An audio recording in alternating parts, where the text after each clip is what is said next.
네, 안녕하세요. 저는 이번에 휘문고등학교를 졸업하고 서울대학교 의예과에 합격하게 된 117기 정원재라고 합니다. 네, 반갑습니다. 네, 그래서 지금 설명회 이후에 약간 추가로 좀 더 저희 학교에 대해서 뭐 이야기를 하기 위해서 이렇게 오게 됐는데, 사실 제가 생각했을 때는 지금 이 시기 정도 됐으면 어느 정도 학교 출제 유형, 그리고 약간 어떤 식으로 출제가 되는지에 대해서는 다들 좀 정보를 많이 구하셨을 거라고 저도 생각을 해요. 그래서 약간 이런 출제 유형에 대한 것들은 좀 빠르게 넘어가고 그 이후에 약간 좀 질문을 받거나 그쪽 시간으로 위주로 했으면 좋을 것 같습니다.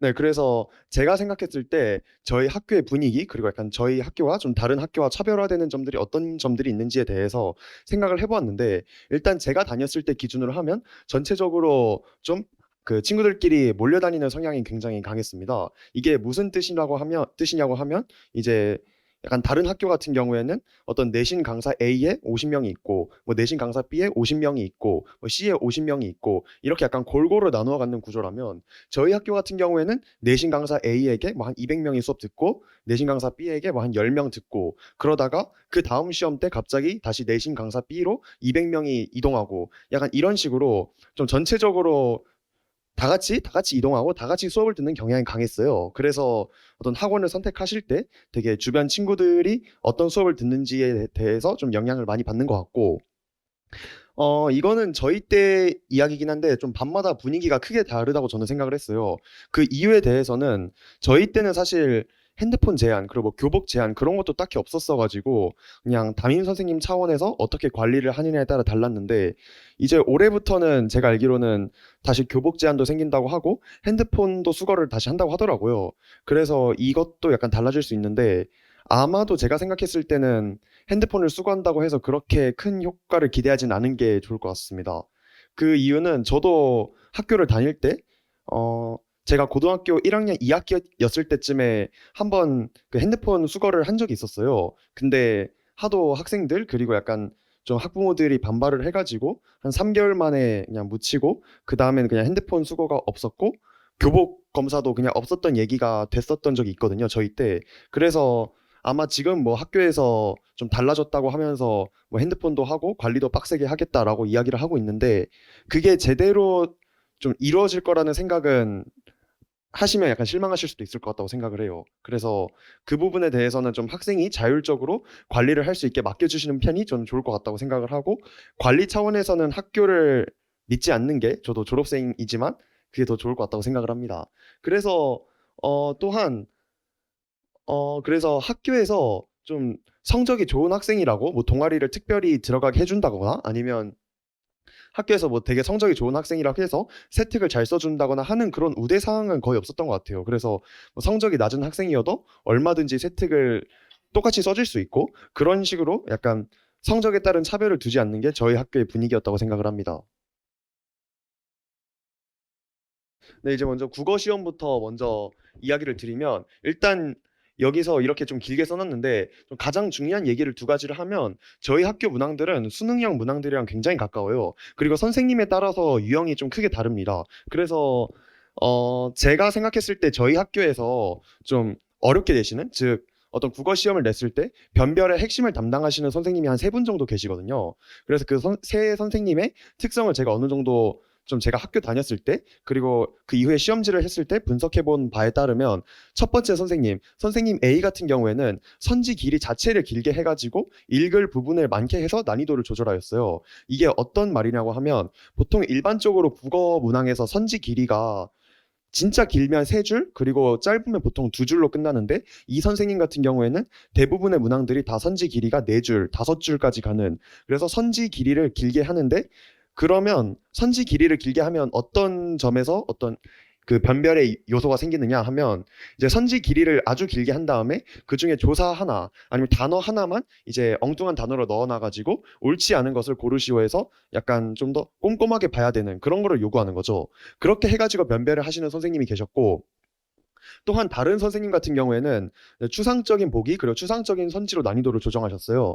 이 선생님 같은 경우에는 이제 2023학년도 때 1학년 국어를 맡으셨던 선생님인데 이때 1학년 1학기 중간고사 때 이 선생님이 굉장히 어렵게 출제를 하셔서 막 1등급 컷이 80점 초반, 아니 80점 중반, 후반 뭐 이렇게 나왔던 되게 어려운 선생님이신데 이 선생님도 이제 좀 보기를 굉장히 추상적으로 줘요. 일반적으로 수능 문학에서는 보기를 그냥 하나의 관점을 제시해주는 용도로 끝나는데 이 선생님 같은 경우에는 새로운 용어, 예를 들어서 뭐 저도 잘은 모르겠지만 뭐 철학적 용어 해서 뭐 아와 비아 이런 식으로 철학적인 용어를 도입을 해서 좀 보기를 되게 추상적으로 만들고 그런 식으로 해가지고 좀 난이도를 조절하시는 선생님이 계셨어요. 그래서 이 선생님을 만나게 됐을 경우에는 좀 보기를 이해하려고 하지 말고 차라리 1대1로 대응시키는 편이 낫지 않을까라고 저도 생각을 했었습니다. 그리고 세 번째 선생님 같은 경우에는 진짜로 그냥 보기 문항 수 자체를 늘려가지고 난이도를 조절하셨어요. 보기 문항 같은 경우에는 좀 학교에서 선생님께서 새로 출제하시는 부분이기 때문에 그 부분은 이제 학생들이 스스로 독해력으로 이겨내야 하는 부분이거든요. 근데 그 부분을 그냥 보기 문항 수 자체를 늘려가지고 어떤 학생들이 새로 읽게 하는 부분이 많게 했다. 그렇게 해가지고 출제를 하셨고 저희 학교가 가끔씩 사자성어 문항을 출제를 하셔요. 그래서 다른 뭐 속담, 관용어구 이런 부분은 거의 출제를 안 하시는데 사자성어 문항은 약간 변별하게 했다 하면 조금씩 내시더라고요. 그래서 이거는 선생님에 따라서 달라지는 것 같지는 않고 그냥 학교 선생님 마음 따라서 사자성어 문제를 내시고 어떤 문학 작품에서 그냥 다음과 같은 상황을 설명할 수 있는 사자성어는 어떤 것이 있는가 이런 식으로 가끔씩 나오니까 그냥 사자성어 어휘 연습은 그냥 평소에 조금씩 해주시면 좋을 것 같아요.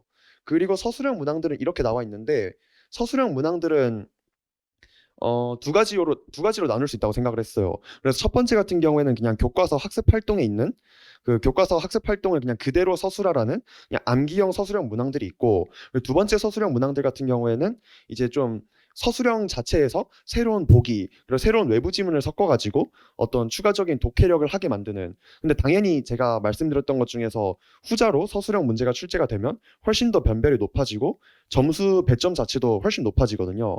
그래서 전자의 서술형 문항들 같은 경우에는 보통은 4점, 5점에서 끝나는데 후자 같은 경우에는 9점, 많으면 12점, 15점까지도 가기 때문에 이런 서술형 문항들은 좀 기출문제 보면서 좀 어떤 식으로 나오는지에 대해서 좀 대비를 하시면 좋을 것 같습니다. 그리고 제가 그 바뀐 국어 교과서까지도 한번 봤는데 제가 생각했을 때는 바뀐 국어 교과서에서 그렇게 막 변별의 핵심을 담당할 만한 지문들이 저는 없었다고 생각을 했거든요.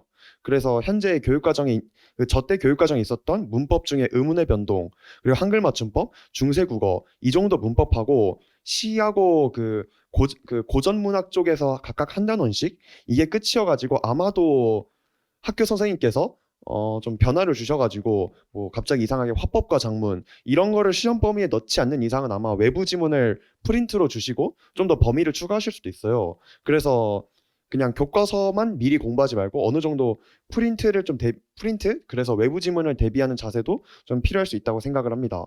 그래서 저 같은 경우에는 그래서 저 때 같은 경우에는 저희 때도 좀 외부 지문을 프린트로 추가 시험 범위로 주셨는데 그때마다 좀 학교 선생님들이 좋아하시는 외부 지문 프린트가 계셨어요.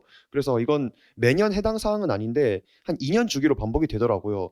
윤동주랑 이상 씨가 저도 이유는 잘 모르겠는데 그냥 학교 선생님이 계속 바뀜에도 불구하고 2년 주기로 그냥 계속 프린트를 주신 것을 보면 약간 학교에서도 좀 좋아하는 시가 아닌가, 그리고 출제하고 싶어 하는 시가 아닌가라고 생각이 드는데 아무튼 이렇게 좀 추가적인 지문이 시험 범위로 포함될 수도 있고 보통은 이런 게 시험 막바지에 주는 경우가 많거든요. 그래서 좀 교과서 진도를 처음에 나간다고 했을 때 좀 교과서 진도 그리고 교과서 복습을 빨리빨리 나가야 이후에 프린트가 휘몰아쳐도 좀 잘 살아남을 수 있을 것이라고 생각을 합니다.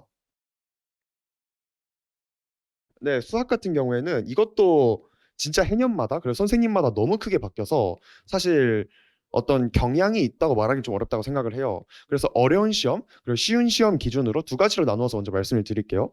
어려운 시험 같은 경우에는 진짜로 타임 어택이 매우 빡세고 좀 계산을 많이 해야 되는 문제가 좀 많이 출제가 돼요. 그래서 저희 학교가 작년부터는 좀 수학 시험이 구성이 바뀌어 가지고 객관식 10문항 그리고 단답형 10문항 서술형 없이 그냥 이렇게 20문항으로 끝으로 나오는데 진짜 어려운 시험에서는 시간 내에 17문항도 다 풀지 못하게 그렇게 해가지고 좀 타임 어택을 많이 세게 거시는 편이었고 쉬울 때는 진짜로 만점자가 20명에서 30명 실제로 제가 1학기 중간고사 때 1학년 1학기 중간고사 때 수학 시험에서 하나를 틀렸더니 동점자 수가 막 60명 돼가지고 하나 틀리면 3등급 뜨고 그랬던 시험이 있었거든요. 그렇게 약간 쉬운 시험에서도 좀 난이도 편차가 크고 어려운 시험하고 쉬운 시험을 좀 구분하는 그런 태도가 전 필요하다고 생각을 했어요. 그래서 제가 수학 시험을 대비할 때 그리고 그 친구들한테 수학 시험에 대해서 좀 뭐가 가장 중요하냐라고 말할 때 가장 중요한 게 딱 시험지를 보면서 아 이게 쉬운 시험이구나 어려운 시험이구나 약간 그걸 판단하는 요소가 진짜로 중요하다고 생각을 했거든요.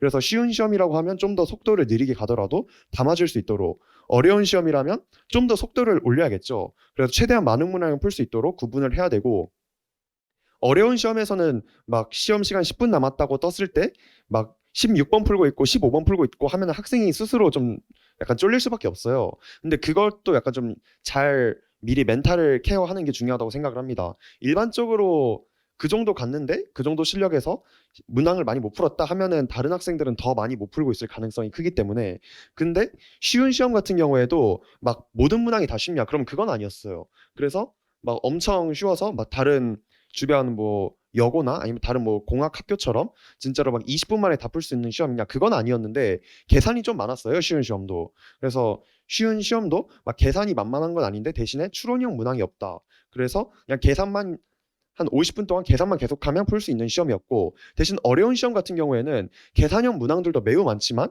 중간중간에 빡센 추론형 문항들이 있기 때문에 어려운 시험이든 쉬운 시험이든 계산력을 늘리는 것은 저희 학교 수학 시험을 대비하는 데 있어서 되게 중요하다고 생각을 해요.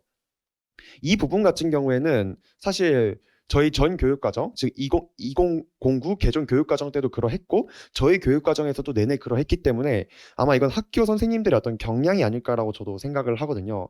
그래서 이 부분 약간 계산을 정확하게 하는 거는 좀 연습을 하셨으면 좋겠고 그래서 제가 예시로 한번 저희 때 기출 문제들을 몇 개를 가져왔어요. 이건 실제로 제가 풀었던 시험지인데 이게 제가 2학년 1학기 기말고사 즉 수학 1 그 바뀐 교육과정으로 하면 대수에 해당하는 시험 범위에서 있었던 시험인데 그때 시험 범위가 이때 1등급 것이 거의 68, 69 근처로 나왔거든요. 거의 일곱 개까지 틀려도 1등급이 나오는 그런 매우 어려운 시험이었었는데 이때도 보면 1번 문항을 보시면 좀 계산이 상당히 많죠. 보통 다른 학교에서는 1번 문항을 그냥 시험 시작하기 전에 그냥 눈으로 풀고 그냥 넘어가는 정도인데 저희 학교에서는 1번 문항도 그렇게 만만하게 주는 편은 아니에요.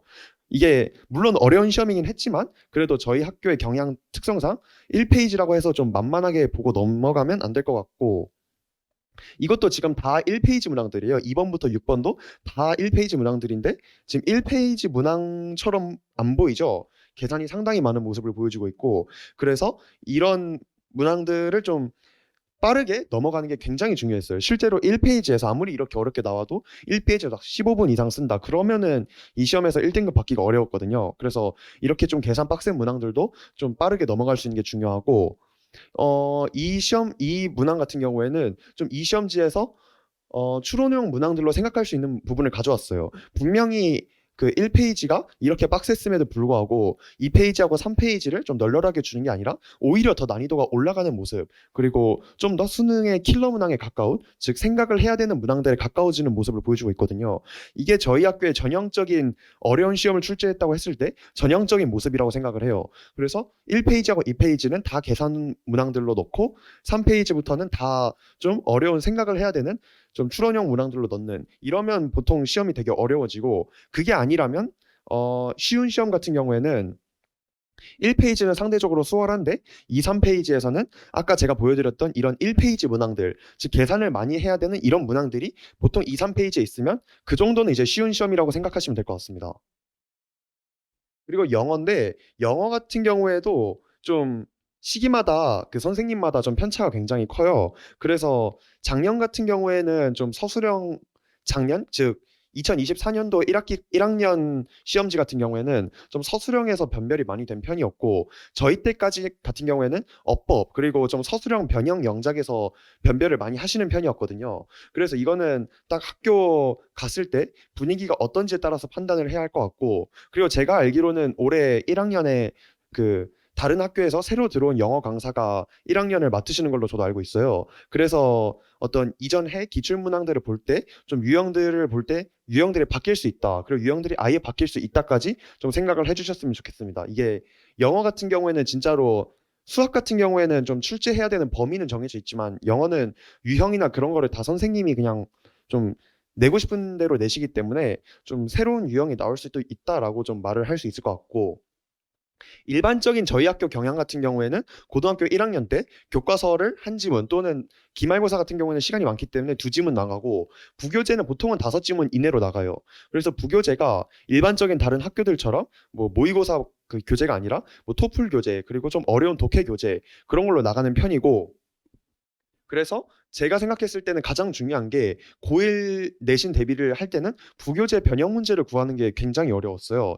약간 모의고사 기출문항들이라고 하면은 그냥 인터넷이나 아니면 어디 학원에서 변형 문항들 한 100문제, 200문제 받을 수 있는데, 저희 학교 부교재를 저희 학교밖에 안 쓰기도 하고 뭔가 개발이 덜 된 부교재기도 하고 그래가지고 변형 문제를 구하는 게 좀 많이 어려웠어요. 그래서 이제 약간 시험 대비를 하실 때 좀 이런 이상한 어떤 처음 보는 그런 토플 문제가 부교재로 나온다 하면은 약간 좀 변형 문제 그리고 어떻게 대비해야 될지에 대해서 좀 생각을 많이 해주셨으면 좋겠습니다.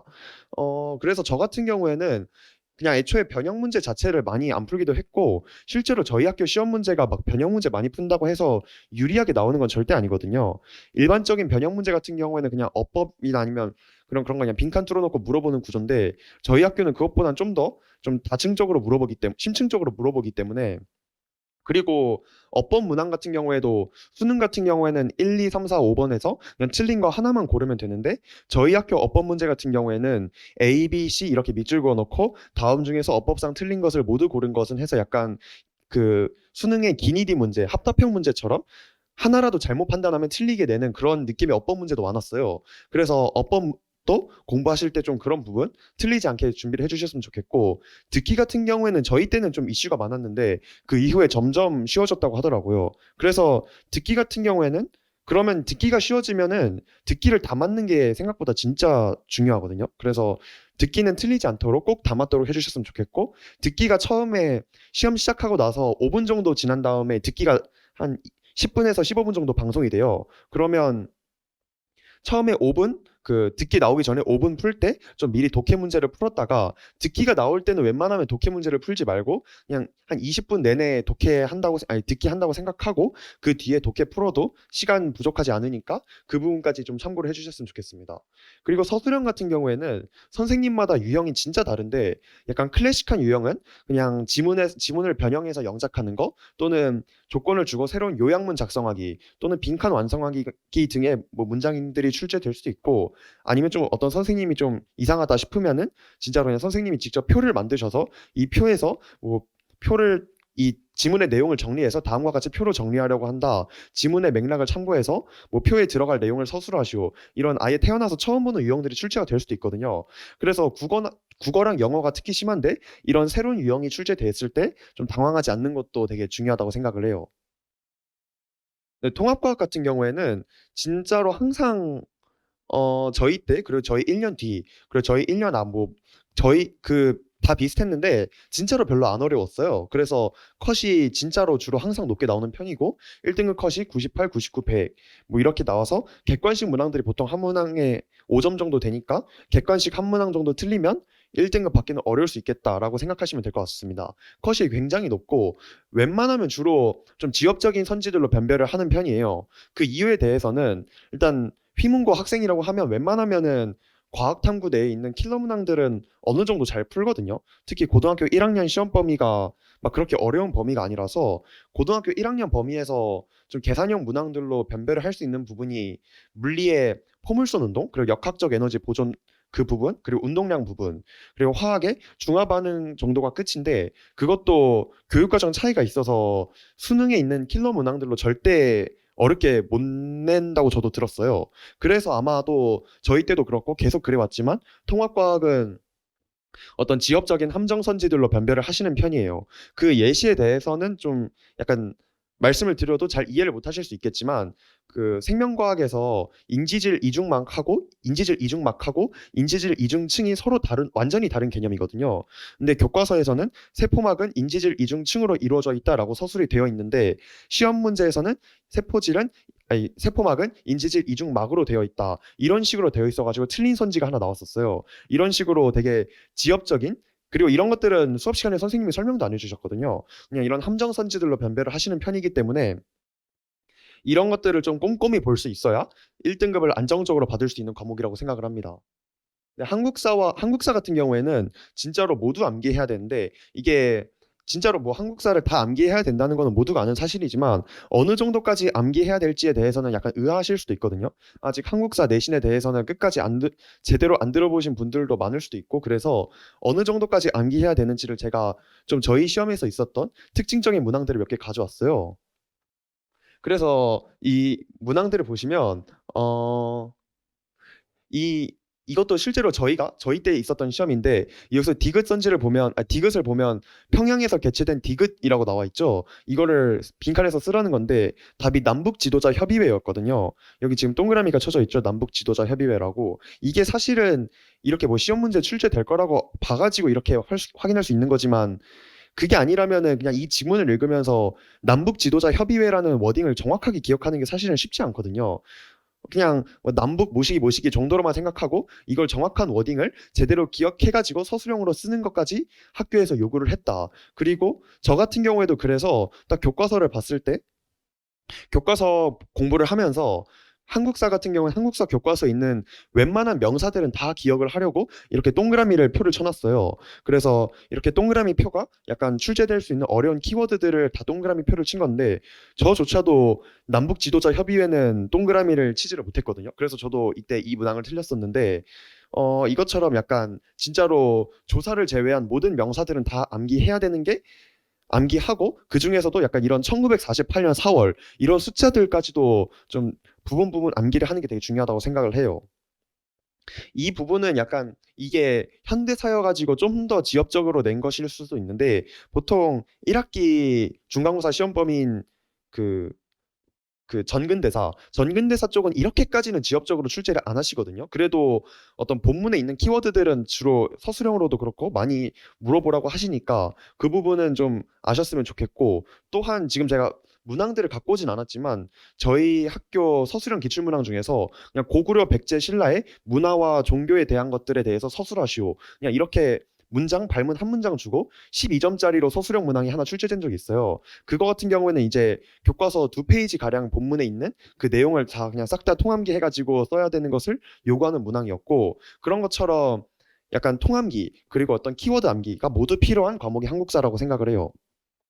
한 문항 더 가져왔는데 이 문항 같은 경우에는 그 소괄호 2번에 있는 C를 좀 보셨으면 좋겠어요. 이에 시내 8개 남녀 고교생들이 오후 1시경 등의 내용을 외치며 시위에 나섰습니다라고 나와 있는데 이 C에 들어갈 내용을 묻는 문항이었거든요. C가 뭐가 들어가는지 이거에 대한 출제 근거가 이 교과서 본문도 아니고 교과서 본문 위에 있는 약간 도입글도 위에 있는 그 경북고등학교를 필두로 대구 시내 8개 남녀 고교생들이 여기를 빈칸을 뚫어서 내셨더라고요. 이것을 보면 이제 어느 정도까지 암기를 하셨는지 대충 짐작이 가실 거라고 생각을 해요.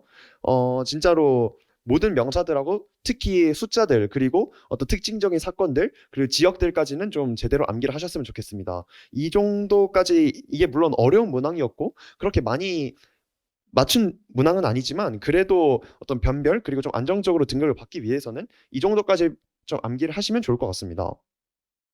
그리고 통합사회 같은 경우에는 교과서하고 추가 프린트가 보통 나가는데 교과서는 그렇게 어려운 편이 아니에요. 통합사회 자체가 범위가 쉽기도 하고 그냥 교과서도 그냥 무난하기 때문에 보통은 추가 프린트로 좀 어려운 내용들을 주시고 예를 들어서 교과서에서 나가는 부분이 사회문화 파트다. 그러면 추가 프린트로 고등학교 3학년 수능 시험 범위에 있는 사회문화 영역의 시험 범위를 프린트로 주시고 지리 파트를 나간다. 그럼 고3 한국지리 세계지리 파트에 있는 내용을 프린트로 주시는 편이에요. 그리고 객관식 문항들 같은 경우에는 그냥 단순히 암기를 해서 푸는 게 아니라 그냥 수능하고 고3 모의고사 변형들을 좀 많이 하셔요. 그래서 그냥 진짜 암기만 해서 가겠다 하면은 시간이 부족할 수도 있고 고3 경제나 고3 사회문화 이런 좀 추론형 문항들을 푸는 연습을 많이 하셨으면 좋겠습니다. 서술형 문항들 같은 경우는 쌤마다 다른데 어떤 선생님 같은 경우에는 진짜 논술처럼 긴 제시문을 주고 해석하라는 문항들이 좀 출제가 되는 경향이 있기 때문에 이 부분에 있어서도 좀 약간 미리 유의를 해주셨으면 좋겠어요. 네, 그리고 이건 뭐 2, 3학년 선택 과목 고르는 팁인데, 지금 뭐 아직 1학년이라서 별로 해당 사항은 없을 거라고 생각을 하거든요. 어차피 2학년 때는 그 과학을 4과목 다 들어야 하고 학교에서 애초에 지도를 해주셔요. 그냥 너네는 이 과목, 이 과목, 이 과목 들어라 라고 지도를 해주시기 때문에 어떤 선택 과목을 뭐 고를지에 대한 고민은 좀 많이 안 해주셨으면 좋겠고, 일본어, 중국어 같은 경우에도 나누긴 하는데, 그냥 학생들이 그냥 많이 듣는 과목 선택하시면 될 것 같아요. 그래서 어떤 선택 과목은 그냥 별로 걱정을 안 하셨으면 좋겠고 미리 난 이 과목 들어야겠다라고 해가지고 좀 시간을 낭비를 안 하셨으면 좋겠습니다. 네, 그리고 비교과 특징은 프로그램들이 매우 다양하고 좀 많아요. 그래서 어, 뭐 매년 열리는 테마 특강, 프리메디컬 특강 같은 게 있고 또한 고2 때 자율활동을 할 수 있는 R&R, 고3 때 드림아이 프로젝트 등 이런 것들이 있는데 제가 졸업생의 입장에서 봤을 땐 테마 특강하고 프리메디컬 특강이 그렇게 생기부 그리고 어떤 생기부를 완성하는 데 있어서 별로 도움이 되지는 않았거든요. 제가 생각했을 때는 그냥 1년에 하나 정도만 해서 그냥 학교에서 열리는 프로그램 들었고 나는 휘문고 학생이다 정도만 알리는 정도면 전 충분하다고 생각을 합니다. 이게 테마 특강이랑 프리메디컬 특강이라는 이름 자체가 생기부에 기재되는데 이걸 하는 데가 저희 학교밖에 없어서 대학교에서 그러면 이것도 휘문고임을 알 수 있는 하나의 단서가 될 수 있거든요. 딱 그 정도로만 활용할 수 있었으면 좋겠고 대신에 고2 때 있었던 자율활동 프로그램 R&R이나 드림아이 프로젝트 등은 좀 생기부를 완성하는 데 있어서 가장 중요한 활동 중에 하나라고 저도 생각을 했었어요. 그래서 미리 어느 정도 탐구 방향성을 설계해 놓고 저 같은 경우에는 재활의학 쪽으로 그리고 수학이랑 물리를 융합한 쪽으로 설계를 해놨거든요. 그래서 이때 고2 때는 뭐 이런 탐구를 하는 게 좋겠다라고 미리 계획을 하면 편하지만 그걸 미리 지금부터 하실 필요는 없고 그냥 예비 고2 들어가기 전까지만 하셨으면 좋겠습니다. 고1 때는 막 그렇게까지 생기부에 대한 비중이 크지 않기 때문에 그냥 고1 때는 그냥 내신 챙긴다. 그래 내신 좀 익숙해진다 정도로만 좀 지내셨으면 좋을 것 같습니다. 네, 그래서 비교과고 교과 뭐 세부 특기상에 대해서도 작성을 하기는 했는데 뭐 이 부분은 그냥 별로 그렇게 중요한 내용이 아니라서 넘어갈게요. 그냥 세특 내용을 막 다른 학교처럼 이렇게 써주세요 하고 직접 작성하는 건 안 되고 수정해 달라고 하시면 선생님마다 다르지만 보통은 좀 수정을 잘 해주시는 편이라고 생각하면 될 것 같습니다. 네, 그래서 뭐 저희 학교 수시 대비 방법인데 뭐 이런 거 뭐 써놓긴 했는데 딱히 안 중요하고 그냥 내신 등급 잘 받고 생기부 잘 쓰면 돼요. 그래서 생기부 작성에 대해서는 뭐 생기부 작성은 지금은 뭐 이렇게 비중 있게 다루지 않았지만 이제 학교에서 학교 내에서 상담을 하시는 선생님도 계시고 또한 뭐 외부 컨설팅 아니면 어떤 정보 찾아보시면서 추가적으로 어떤 방향성으로 갈지 정도만 생각을 하셨으면 좋겠어요. 저도 재활 쪽으로 선택을 해가지고 재활에 대해서 좀 어떻게 생각을 하면 좋을까에 대해서 먼저 고민을 시작했고 그 이후에 약간 재활을 좀 중심으로 해가지고 자율활동 탐구를 이어나갔거든요. 그리고 생각보다 어떤 수시 그리고 특히 학종을 대비하는 데 있어서 세부 능력 및 특기 사항은 그렇게까지 중요한 부분은 아니에요. 그러니까 뭐 아예 안 중요하다 하면 이건 아니긴 한데 진짜로 가장 핵심적인 부분은 자율활동, 진로활동, 동아리활동 이 세 개거든요. 그래서 이 세 개 쪽 집중해가지고 생기부 챙겼으면 좋겠고 세특은 그냥 그 과목 좀 자체적으로 할 수 있는 그런 부분들로 하셨으면 좋겠습니다. 뭐 정시 상담도 있어요. 알아보면 좋을 것 같고 이건 고등학교 3학년 내용이니까. 네, 그래서 뭐 학교 분위기가 바뀌겠죠. 뭐 교육 과정이 바뀌면서 그리고 뭐 이런 출제 스타일만 바뀌는 게 아니라 뭐 학교 측에서도 좀 더 뭔가 어떤 감시를 강화하겠다, 변하겠다 뭐 이런 식으로 선언을 했기 때문에 뭐 좀 다양한 분위기 같은 게 바뀔 수 있는데 그래도 저희 학교가 한 뭐 10년 동안 이어져 왔던 그 결이 있고 그 결에 대해서 좀 설명을 드린 거기 때문에 그 결 자체는 저는 바뀌지 않을 거라고 생각을 해요. 물론 문항 뭐 발문 자체는 바뀔 수 있지만 어떤 유형이나 핵심적인 거는 바뀔 수 않기 때문에 그 부분에 대해서 좀 기억을 해주셨으면 좋겠고, 네, 이상으로 여기서 마치도록 하겠습니다. 감사합니다. 뭔가 추가적인 질문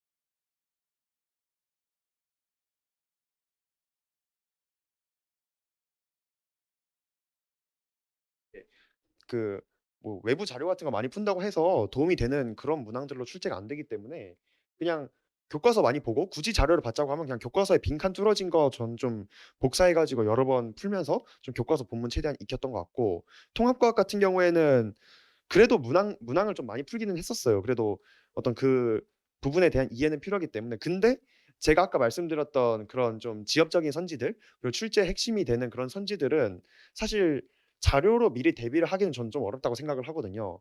그래서 그 부분에 있어서는 좀 약간 학생의 순발력, 그리고 시험 볼 때 어느 정도로 꼼꼼하게 푸는지, 그거에 따라서 저는 갈린다고 생각을 합니다. 약간 학원에서 주는 자료에 따라서 달라지는 게 아니라, 저는 그렇게 생각을 했어요. 네.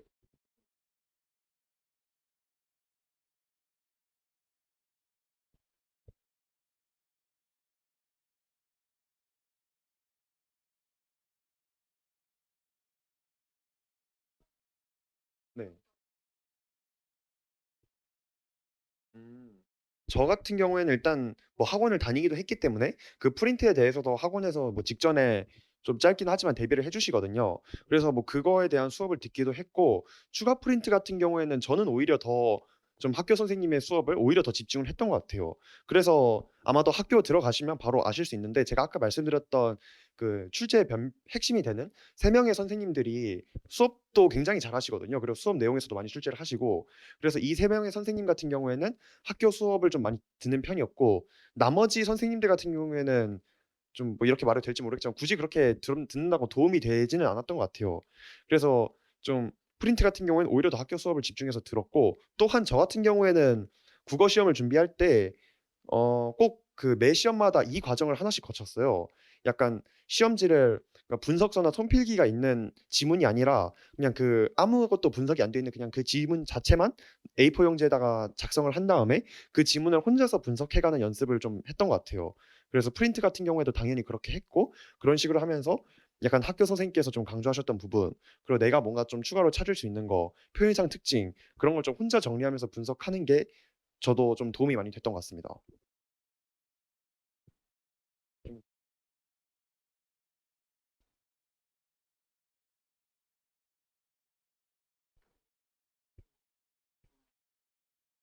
아 네. 어 생기부 컨설팅은 지금은 뭐 당연히 받을 필요 없고, 가장 적당한 시기가 저는 한 2 학년 2 학기 중간고사 이후, 그때가 저는 가장 적당한 시기라고 생각을 해요. 그래서 저는 좀 늦어 가지고 저는 그 3 학년 1 학기 들어가기 전에 받긴 했는데, 제가 생각했을 땐 가장 컨설팅 적당한 시기는 그쯤인 것 같고, 컨설팅을 받을 때 제 주변 친구들, 그리고 저도 해당되는 상황인데, 주제 같은 거를 그냥 학원에서 정해 주면 그게 좀 완성도가 있는 탐구가 나오기도 힘들더라고요. 그래서 컨설팅 받을 때는 먼저 그 좀 생각하시는 탐구 주제들을 여러 개 들고 간 다음에 "이 중에 어떤 게 가장 어떤 생기부 방향성을 살릴 수 있는 데 도움이 될까요?" 이런 식으로 묻는 게 어떤 컨설팅, 그리고 생기부를 살릴 수 있는 데 있어서도 좀 저도 의의가 크다고 생각을 합니다.